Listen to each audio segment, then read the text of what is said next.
आहोत.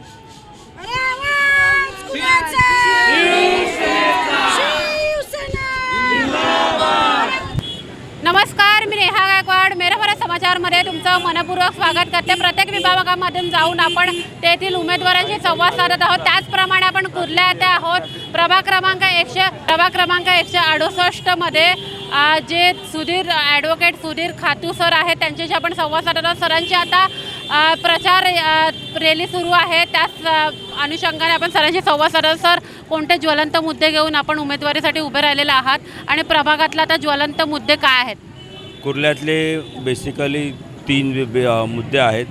Food cloth shutter म्हणजेच पाण्याची समस्या, जी तक्क्यावाढ, तसंच कपाड्यानगरमध्ये खूप मोठी समस्या आहे. हे बघताय, ट्रॅफिकची समस्या आहे, पार्किंगची समस्या आहे, ड्रेनेजची समस्या आहे. ह्या सगळ्या मुख्य समस्या आहेत कुर्ल्यामध्ये. आणि ज्याप्रमाणे आता आपण पाहताय की ज्वलंत मुद्दे पाण्याचे आहेत आणि आपण शौचालयाच्या म्हणाले आहात, त्याचबरोबर महिला सुरक्षिततेचा मुद्दा पण सध्या भरपूर ज्वलंत आहे. तर त्यासाठी अनुषंगाने आपण काय काय कार्य करणार आहात? महिला सुरक्षेचा मुद्दा तर आहेच, कारण का तो इथे फक्त कुर्ल्यामध्ये नाही, ऑल ओव्हर मुंबई इंडियामध्ये तो आहे आणि त्यावर काम करणं खूप गरजेचं आहे महिला सुरक्षेच्या. आणि आम्ही त्या अनुषंगाने भरपूर काम करण्याचा प्रयत्न करू. हा जो इलाका आहे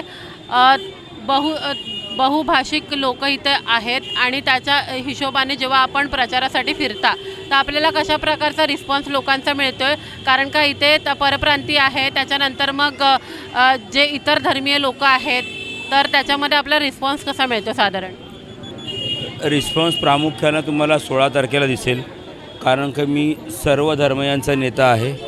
त्यामुळे सर्व धर्मांचे लोक मला मतदान करतील ही मला प्रकट खात्री आहे. जेव्हा तुम्ही प्रभागामध्ये फिरता तर त्यावेळेला कसा रिस्पॉन्स मिळतो? लोकांकडच्या काय प्रतिक्रिया येतात? काही अशा प्रतिक्रिया सांगू शकता का आपण? लोक प्रामुख्याने म्हणतात की आम्हाला असाच तुम्ही इथे उमेदवार हवे होतात आणि तुम्ही आम्हाला इथे उमेदवार म्हणून मिळालात, तर खूप आनंदित आहेत लोक.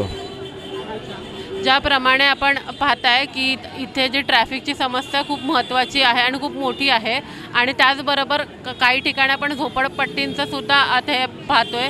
तर त्या हिशोबाने काय कार्य असणार आहे आपल्या त्या अनुषंगाने? हा आता BKCच्या जवळचा परिसर असल्यामुळे ट्रॅफिक खूपच जास्त असते. आपण त्यावरती काही ना काही तोडगा काढायचा किंवा समस्या सॉल्व्ह करायचा नक्कीच प्रयत्न करू. ठाकरे बंधूंनी आपल्यावर विश्वास दाखवलेला आहे, तर त्या अनुषंगाने आपण कसे खरे उतरणार आहात त्यांच्या विश्वासात?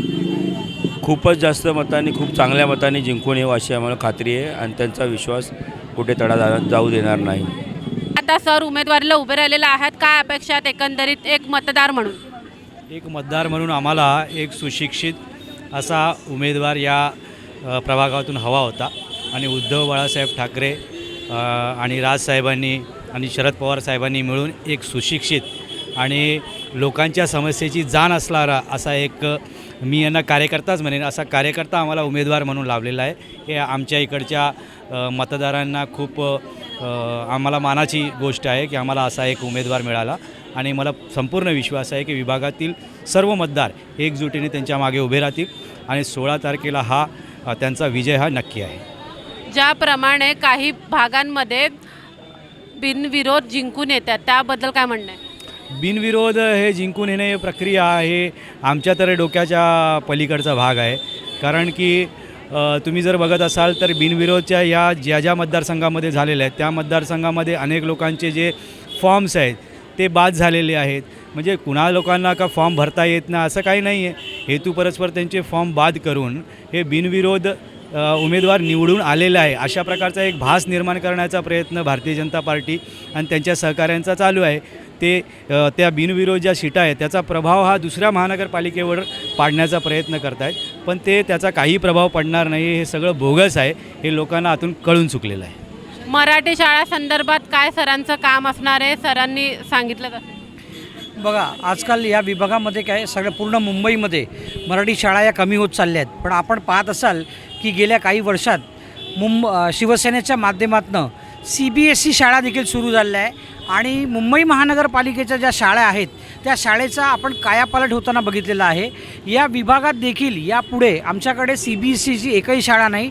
आम्ही सुधीरभाईंच्या प्रयत्नातनं तिथे CBSEची शाळा सुरू करण्याचा नक्कीच प्रयत्न करू.